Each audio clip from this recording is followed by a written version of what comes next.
बिस्मिल्लाहिर्रहमानिर्रहीम। अस्सलाम वालेकुम नाज़रीन, मेरा नाम सरवत वलीम है। पूरे पाकिस्तान के अंदर इस वक्त अवाम सरापा एहतजाज है, सड़कों के ऊपर है। तशद्दुद की बहुत सारी इत्तलात इस वक्त हमारे सामने आ रही हैं और मसला सिर्फ़ एक है, वो ये कि बिजली के बिल ज़्यादा क्यों आए। ये सिर्फ़ एक मसला नहीं है, इसकी जड़ें बहुत ज़्यादा गहरी हैं और इसकी तरफ कभी किसी ने तवज्जो नहीं दी, चाहे वो फिर किसी की हुकूमत आखिर क्यों नहीं थी। पूरे मुल्क के अंदर जो एहतजाज हो रहा है, जो मुजाहरे हो रहे हैं, इसके ऊपर मैं बात करूंगी। इसके अलावा जो रही सही कसर है वो आपको सड़कों पर भी नज़र आएगी। अब सड़कों पर क्या होने जा रहा है, अवाम के पास जीने का कोई हक बाकी नहीं रहा। अवाम से जीने का सारा हक छीनने की कोशिश हो रही है। जो एक जगह लोगों को ज़रा रिलीफ वाली महसूस होती थी, वहाँ भी अब अवाम के गले में टैक्स और महंगाई का फंदा डालने की मुकम्मल तैयारी हो गई है। मगर क्या अवाम इसको कबूल करने के लिए भी तैयार है या फिर नहीं, ये बड़ी संगीन सूरत हाल है जो इसके अंदर, जो पाकिस्तान के अंदर हमें इस वक्त नज़र आ रही है। हमारा सारा फोकस क्या है, हमारे उन लोगों का जिन्होंने अवाम के मसाइल को हल करना है, उनका फोकस क्या है। उनका फोकस ये है कि क्या मियां नवाज शरीफ साहब वापस आएंगे, नहीं आएंगे। पाकिस्तान के अंदर जो है कौन सी जमात अब बरसरे इक़्तिदार आएगी, निगरान हुकूमत क्या करने जा रही है। ये वो सारे मामलात हैं जिसके ऊपर पाकिस्तान के अंदर रोज़ कई घंटों डिबेट होती है। मगर क्या आवाम जाग उठी? क्या अवाम ने अपने लिए, अपने हक के लिए आवाज़ उठाना सीख लिया? क्या ये कोई ऐसा वायरस है जो किसी की तरफ से इनके जहनों में डाल दिया गया? क्या ऐसी कोई इम्कानात हमें नज़र आते हैं कि जो सूरत हाल मुल्क के अंदर बनती जा रही है, खुदा ना ख्वास्ता वो खाना जंगी की तरफ जा सकती है? इसके ऊपर मैं तफसील से आज बात करने जा रही हूँ। सबसे पहले अवाम का जो मसला है, अवाम का मसला ये है कि बिजली के बिल ज़्यादा क्यों आए। अवाम का मसला सिर्फ बिजली के बिल नहीं है, अवाम का मसला उस ज़िंदगी का है जो खुदा ने उन्हें दी मगर इस सरज़मीन के ऊपर तंग हो चुकी है। अवाम का वो मसला है जिसके लिए वो किसी भी बरसरे इक़्तिदार आने वाले को अपना वोट देते हैं, मगर ऐवान के अंदर, उसकी चकाचौंध रोशनियों के अंदर वो उस वोट का हक अदा करना भूल जाता है। अवाम का मसला ये है कि वो जिसे अपने दर्द के लिए महसूस करते हैं कि ये शख्स उनका दर्द समझ सकता है, वही शख्स उनके अंदर नमक पाशी करता है।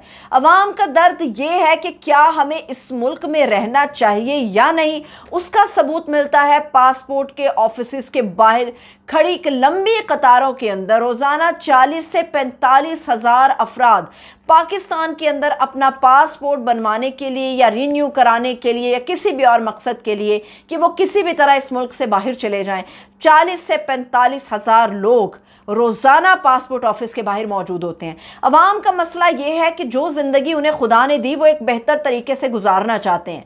अवाम का मसला ये है कि जो उनके घर में राशन आता है वो पूरा होता है या नहीं। अवाम का मसला ये है कि उनके घरों के अंदर चूल्हे जल रहे हैं कि नहीं। उनका मसला ये है कि उनके बच्चों के लिए, उनकी नस्लों के लिए क्या बेहतर ज़िंदगी ये बरसरे इक़्तिदार आने वाले दे रहे हैं या नहीं। मगर बात वहीं पर आन खड़ी हुई है, क्या अवाम अपने हक के लिए जाग उठी है? क्या अवाम ने अपने तय ये फैसला किया है कि एहतजाज का ये रास्ता अपनाना चाहिए? अब आ जाते हैं इस एक चीज़ के ऊपर। पाकिस्तान के अंदर कोई तिनका टूटता है, कोई दरख्त उखड़ जाएगा, कोई नाला बहकर बाहर आ जाएगा तो नाम लगेगा तहरीक इंसाफ के चेयरमैन का। अब अवाम ने बिजली के बिलों के ऊपर, जो कि फ़ी यूनिट 50 रुपये तक पहुंच गया था, ये पिछले महीने से इन्होंने लोगों को तैयार करना शुरू किया कि लोग तैयार रहें, अगले महीने बिजली के बिल बहुत ज़्यादा आएंगे। शहबाज हुकूमत ने जाते जाते कहा हम बड़ी मजबूरी में ये सब करते चले जा रहे हैं, मगर सब कुछ किया धरा करा के ये सब लोग तो लंदन भाग जाते हैं। शहबाज शरीफ साहब भी लंदन चले गए हैं। वहाँ पर यह बहस नहीं हो रही कि अवाम के लिए हमने क्या किया या अवाम के लिए क्या करना चाहिए था या क्या हम कर सकते हैं। वहां बहस यह है कि क्या मियां नवाज शरीफ साहब वतन वापस आ सकते हैं, क्या उनका रास्ता साजगार है। मियां नवाज शरीफ साहब का नाम लेके बार बार कहा जाता है कि पाकिस्तान के मसाइल का हल वो निकालेंगे। एक ऐसा शख्स जिसके बारे में ये तासुर दिया जाता है कि लोगों के लिए वो दर्द सबसे ज़्यादा महसूस करता है, पाकिस्तान के लिए मोहब्बत वो सबसे ज़्यादा महसूस करता है, तो मियां नवाज शरीफ साहब अगर इतने दर्द रखते हैं तो पाकिस्तान वापस क्यों नहीं आए? जब अवाम को सख्त ज़रूरत थी, बकौल जाने वाली हुकूमत के सारा किया धरा जो है वो PTI का है। जब पता था कि PTI सब गलत मलत कर रही, जब पता था कि पीटीआई बर्बादी कर रही है, आखिरी दिन तक हमें सुनाया जाता रहा कि बर्बादी की जिम्मेदार सिर्फ तहरीक इंसाफ है। अगर सारी जिम्मेदारी तहरीक इंसाफ के कंधों पर थी तो क्या वो शख्स जो पाकिस्तान को संभाल सकता था बकौल पीडीएम के, बकौल शहबाज हुकूमत के, वो थे मियां नवाज शरीफ। तो मियां नवाज शरीफ 50 रुपए के एफिडेविट पर क्यों चले गए? अवाम के घरों में जब बिजली के बिल आए हैं, जिस घर में 14,000, 15,000 या 25,000 रुपये तनख्वाह आ रही थी, वहाँ पर 20,000, 30,000, 40,000, 50,000 इस तरह से लोगों के घरों में बिल आए हैं। फी यूनिट 50 रुपये के हिसाब से अगर किसी के घर में 2,000 रुपया एक्चुअल उसका बिल बनता है यूनिट्स का, तो उसके ऊपर 6 से 7,000 रुपया टैक्स आयद किया गया है। अवाम कितना टैक्स दे?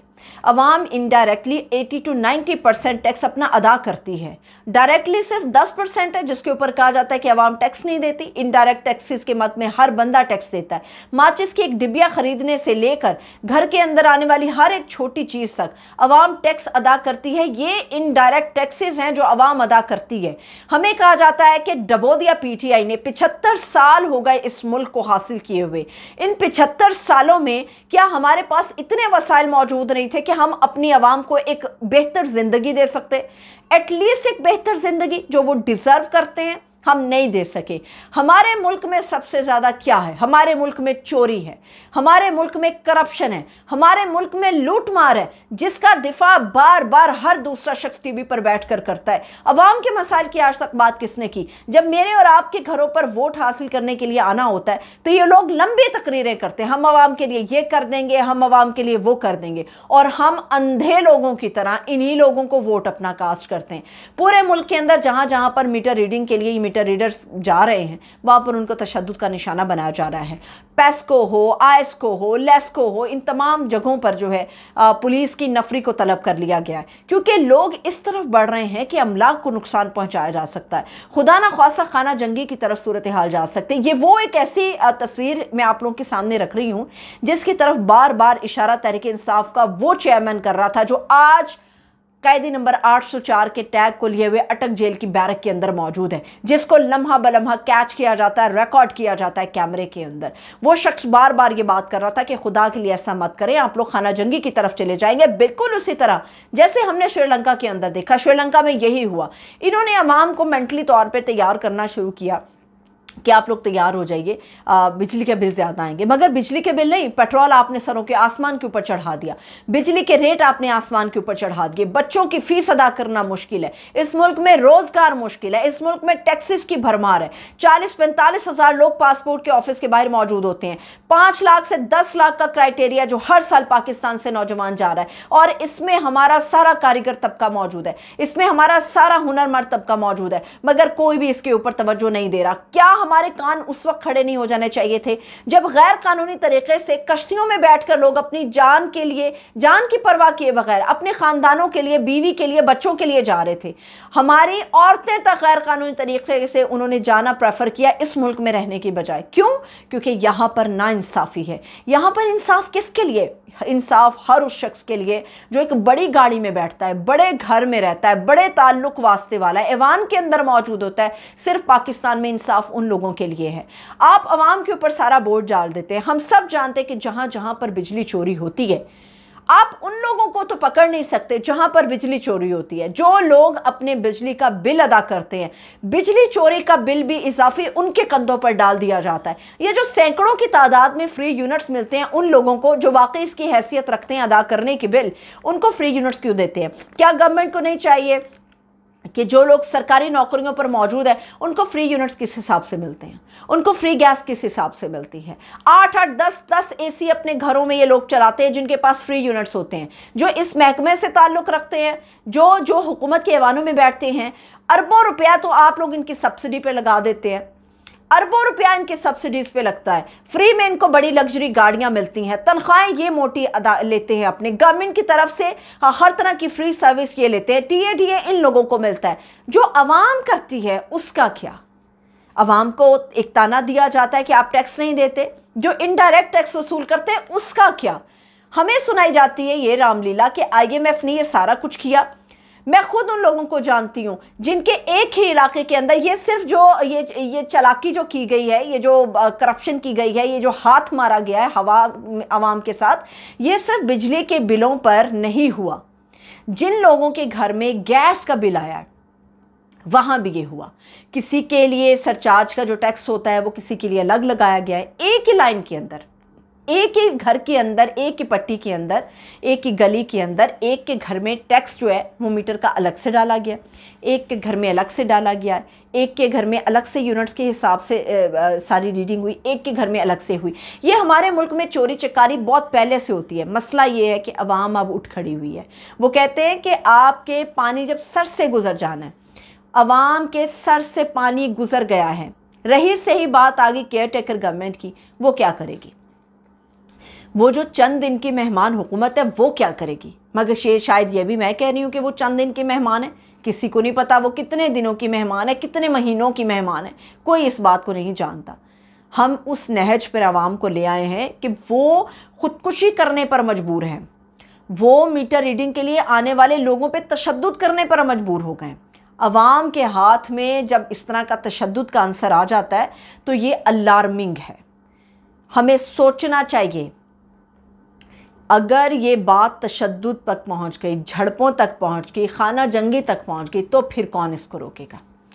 इस तशद्दुद को नुकेल कौन डालेगा? इसके ऊपर बात करने के लिए कोई तैयार नहीं। हमारा प्रॉब्लम क्या? अच्छा, एक और चीज़, सफ़र के लिए टिकटें तो महंगी हैं, किराए भी बहुत ज़्यादा हैं। जो लोग मोटरवे से सफ़र कर रहे थे वो भी अपने कान खड़े कर लें, क्योंकि यहाँ से पूरा नहीं हुआ तो मोटरवे पे टैक्स लगा दिया है। लाहौर से इस्लामाबाद जो 1000 रुपये टैक्स वसूल किया जा रहा था, लाहौर से इस्लामाबाद 1100 रुपये टैक्स कर दिया गया है।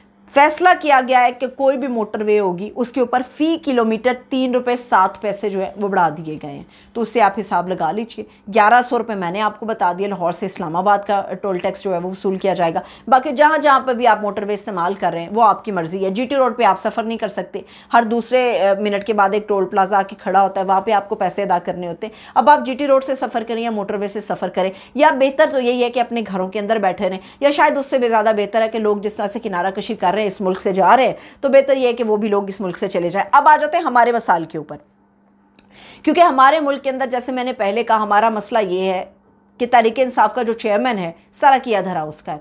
मतलब 9 मई के साने के बाद नहीं, उससे पहले का भी सारा किया धरा इमरान खान के ऊपर था, तहरीक इंसाफ के चेयरमैन के ऊपर था। लंदन के अंदर ये प्लान बन रहा था कि जी मियां नवाज शरीफ साहब आएंगे, दूध शहद की नहरें बह जाएंगी। अब खबर मैं आपको दे देती हूँ, मियाँ साहब वापस नहीं आ रहे। मियाँ साहब बिल्कुल वापस नहीं आ रहे। ये मैं नहीं कह रही, ये पाकिस्तान पीपल्स पार्टी के सीनियर लीडर्स कह रहे हैं, जिसमें मैं एक का नाम ले देती हूँ, खुर्शीद शाह साहब। उन्होंने बिल्कुल वाज़ेह कहा, उन्होंने कहा मियाँ नवाज शरीफ साहब वतन पाकिस्तान नहीं आ रहे, क्योंकि उनके मुताबिक हालात ही मौजूद नहीं हैं। उनके पास, वो मजबूर है, उनके पास हालात नहीं है पाकिस्तान आने वाले। और ये भी मुमकिन है कि एंड टाइम के ऊपर आके जो है नवाज शरीफ साहब की तबीयत ख़राब हो जाए और वो पाकिस्तान आने का अपना फैसला जो है उसको मुनक़ता कर दें। रही से खबर जो है अब अटक जेल की है। अटक जेल के अंदर कैदी नंबर 804 यानी कि तहरीक इंसाफ के चेयरमैन के साथ जो मीटिंग हुई है, खोसा साहब ने जो मीटिंग की, उन्होंने बता दिया कि कितने बुरे तरीके से घसीट के एक लीडर को लेकर आए और सारा मलबा उसके ऊपर गिरा दिया। अब 9 मई के वाक़यात के अंदर जो है दोबारा से इन्वेस्टिगेशन हो रही है। तकरीबन 30 से 40 मिनट इन्वेस्टिगेशन की जो टीम है, उन्होंने खान साहब से जाके मुलाकात की है और मुलाकात में कहा है कि सब किया धरा आपकी वजह से लोग तशद्दुद के रफ़ आए, हमारे तरफ पास ठोस सबूत मौजूद है, जिस पर खान साहब ने बिल्कुल इनकार कर दिया है। उन्होंने कहा बिल्कुल ऐसा कुछ नहीं है, मैं जेल में था, मैंने किसी को तशद्दुद पर नहीं उकसाया। और वो आज भी वही बात कर रहे हैं जो उन्होंने अदालत में की, वही बात कर रहे हैं जो उन्होंने ज़मान पाक में की, वही बात कर रहे हैं जो वीडियो लिंक में गिरफ्तारी होने से पहले तक तमाम अपने खिताब जितने भी उन्होंने किए उसमें उन्होंने कहा कि 9 मई का जो इंसिडेंट हुआ, चाहे लोगों ने मेरा नाम लिया, चाहे उन्होंने PTI के झंडे उठाए, चाहे वो मेरा नारा लगाते हुए आए, वो मेरे लोग नहीं थे, वो कोई और लोग थे। ये खान साहब ने बिल्कुल वाज़ेह कह दिया और उन्होंने कहा जलाओ घिराओ में मेरी पार्टी का कोई रोल मौजूद नहीं था। और आपको एक और ख़बर दे दूँ, चौधरी सरवर साहब जो तहरीक इंसाफ के घर आए थे, तहरीक इंसाफ में शामिल हुए थे, जैसे ही वो लंदन गए हैं तो वहाँ पर उनके लिए गद्दार गद्दार के नारे लगा दिए गए। मुझे इजाज़त दीजिए, अपना ख्याल रखिए, खुदा हाफ़िज़।